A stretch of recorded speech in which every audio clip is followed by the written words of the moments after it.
ब्रह्ममुरारिसुरार्चितलिङ्गं निर्मलभासितशोभितलिङ्गम्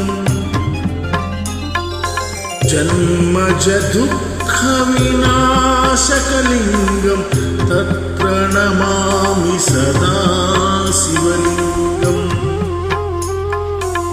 देवमुनिप्रवराचितलिङ्गं कामदहनकरुणाकरलिङ्गम् रावणदर्पविनाशनलिङ्गं तत्प्रणमामि सदा शिवलिङ्गम्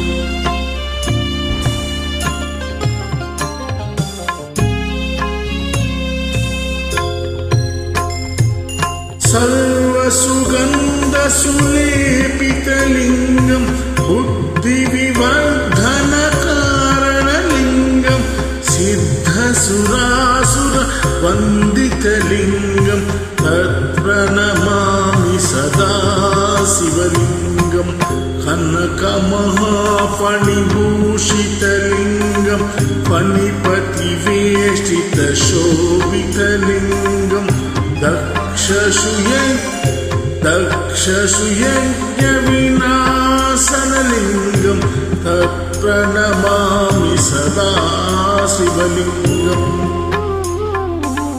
कुङ्कुमचन्दनलेपितलिङ्गं पङ्कजहारसुशोभितलिङ्गं सञ्चितपापविनाशनलिङ्गं तत्प्रणमामि सदा शिवलिङ्गम्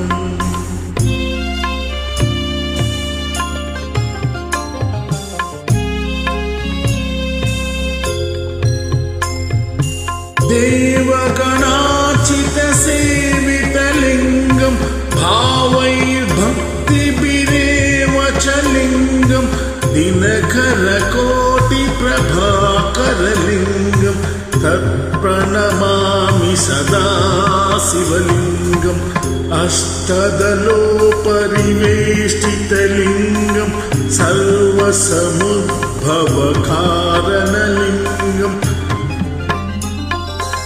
अष्टदरिद्रविनाशनलिङ्गं तत्प्रणमामि सदा शिवलिङ्गम्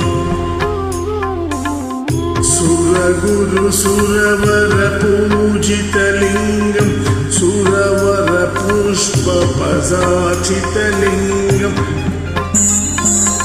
परमपदं परमात्मकलिङ्गं तत्प्रणमामि सदा शिवलिङ्गम् लिङ्गाष्टकमिदं पुण्यं यः पठेत् शिवसन्निधौ शिवलोकमवाप्नोति शिवेन सह मोदते। Thank you.